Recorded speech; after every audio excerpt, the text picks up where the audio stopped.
Hi, it's Jen with CarePatrol. I'm here with David from Metro Medicaid Consulting, a longtime friend and colleague. And today we're talking about long-term Medicaid. Medicare is the health insurance that older adults can get that helps pay for your doctor's appointments, helps pay for rehab, medications, care that you're getting, medical care that's going to fix you. It doesn't pay for long-term care. Medicaid, on the contrary, and David, you can help me on this, is a different type of program. Do you want to go over what Medicaid is and Sure. what it covers? Well, what we're talking about is long-term care Medicaid specifically. So long-term care Medicaid covers things like home health care, the cost of assisted living, and the cost of nursing facility care. And that's what we're going to be discussing today. In the state of Colorado, long-term care is expensive, and a lot of people are wondering if Medicaid pays for long-term care. Do I qualify for Medicaid? I think it's an easy thing to discuss. There's usually 3 criteria that you have to meet to qualify for long-term care Medicaid. They break down into income, assets, and a physical or functional criteria. Depending on your situation, and if you're married or single, the asset level changes. This year for 2024, if you're married, you're allowed up to $154,000 in cashable assets, excluding your primary residence if it's owned by you, and your spouse, and 1 vehicle. If you're single, you're allowed primary residence as well if it's owned by you, and you're also allowed a vehicle and only $2,000 in cashable assets. Income wise, there's 2 different income levels. Tier 1 for 2024 is $2,829 per month. You can still qualify for Medicaid if you make more than that, depending on what region of Colorado you're in. And then the functional criteria is pretty simple. You need the level of care needed to be in some kind of facility or to receive home health care. And I think there's a key part of that, right? That your house, you have to be living in your home. Correct. It has got to be your primary residence. So if you have to move out of your home for any reason, you can either lose your Medicaid or not qualify for Medicaid. Well, Medicaid gives you, if you have a form called an intend to reestablish residency, they actually will exempt your property for the time that you're out of it if you're in a care facility. So you may not have to sell it. The downside, though, is that you can't afford to pay for it. Because although Medicaid will cover an assisted living or a nursing facility, you still have to pay your patient liability, which is your income, to the facility minus a small personal needs amount. So you may not be able to afford or maintain your property. Can we clarify, you can exempt the home and go on Medicaid, but you said they can't afford it. Is it because whatever income they have at that point is going to Medicaid, so they don't have any income? Correct. Yeah, if they're in a facility like assisted living or a nursing facility, all of their income minus a patient liability, which is usually about $100 to $200 a month they get to keep, goes to the facility. So if you have taxes, insurance, any type of liabilities for the property, a mortgage, you're not going to be able to afford both. So although Medicaid allows it, they exempt it, you still have an issue with, can I afford it?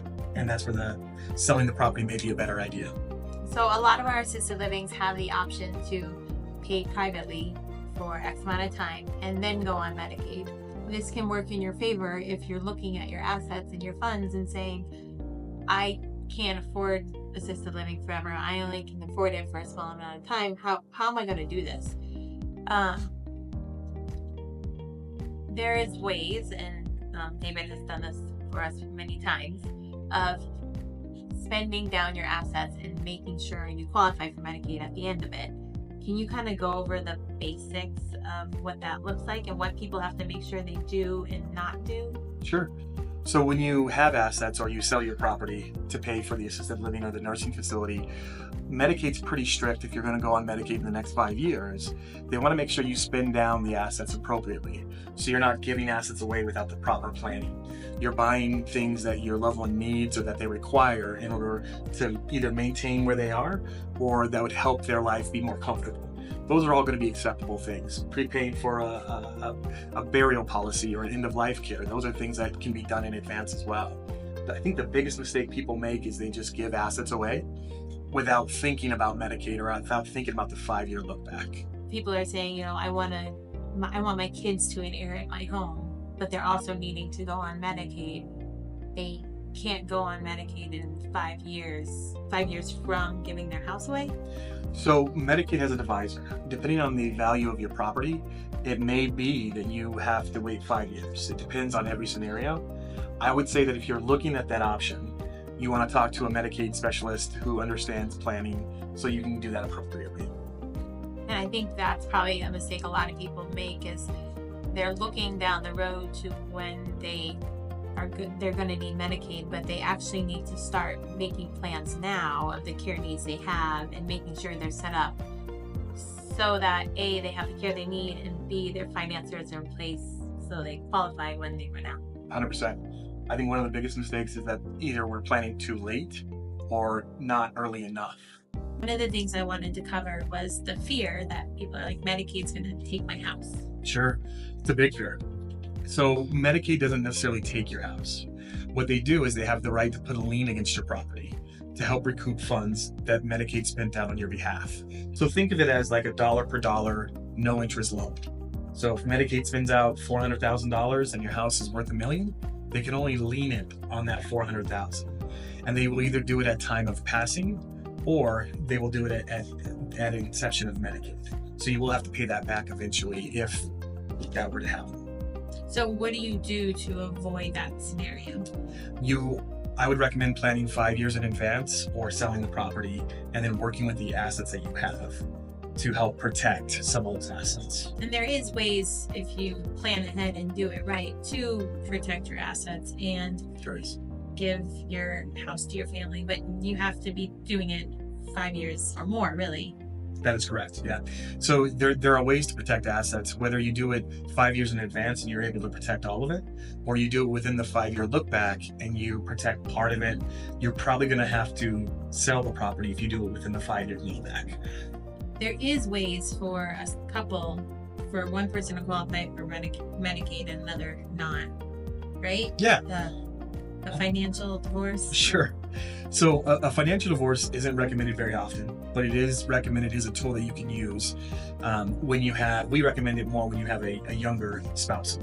And the thing is that it has to be okayed by a judge. So the judge has to say, yes, you're okay to protect assets.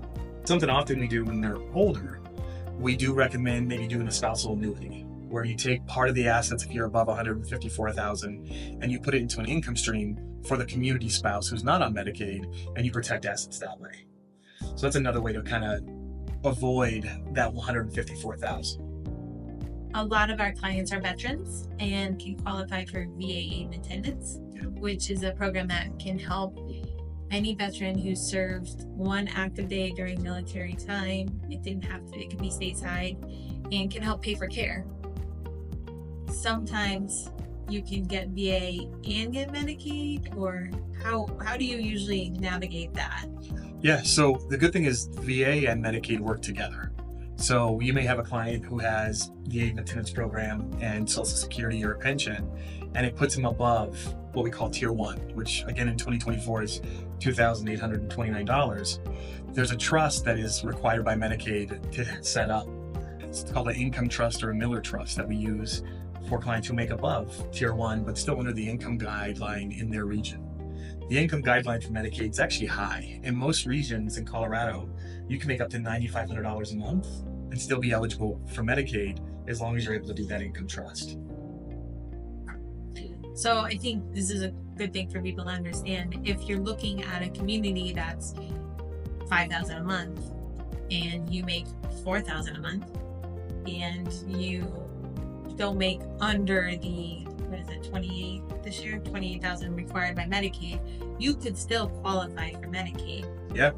If you set up one of these income trusts. Correct. Yeah. If you make more than $28.29 per month, you can, let's say you make $4,000 per month, you can still qualify for Medicaid. So what we common have with clients that you guys refer to us back and that we refer back and forth is they'll go to a facility, they'll have a 2-year requirement to private pay, but between that 2-year requirement, they'll also need to start looking at Medicaid probably somewhere around month 20 of their 24-month spend down.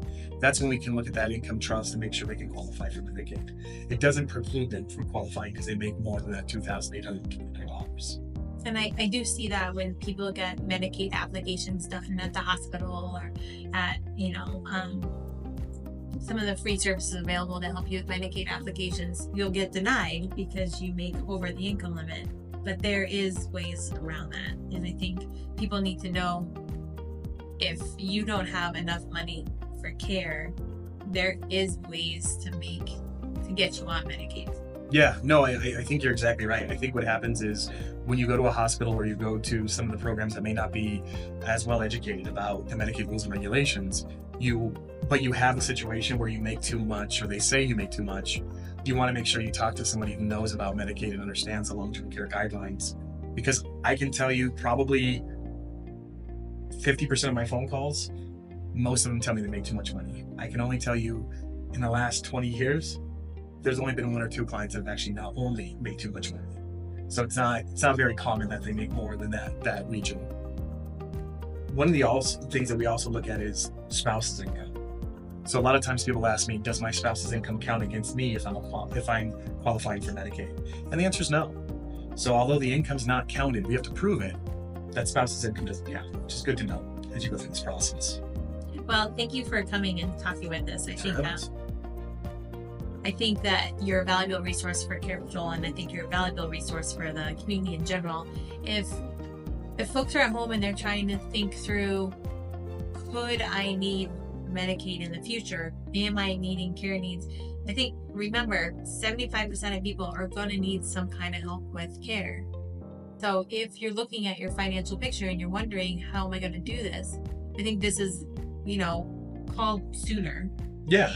I mean, I would say that if you're looking for care or you think you may need care, call. All we can do is say you're too early, right? And that's the worst case scenario. So that didn't waste a lot of time, and at least it provided that peace of mind so you know where you stand. Or we may say, hey, you're not the right group, you need to contact an attorney. And now you have the time you need to figure those things out. And I think those are all important things to do, is just call. It's really that simple. Yeah, CarePatrol helps find the right level of care, the right location. Metro Medicaid Consulting helps figure out your finances if you're going to be running low and how to make it work. So if you have any questions, we'll put you the website, phone number on our site. And thanks again for coming. Yeah, thanks for having me. Appreciate it.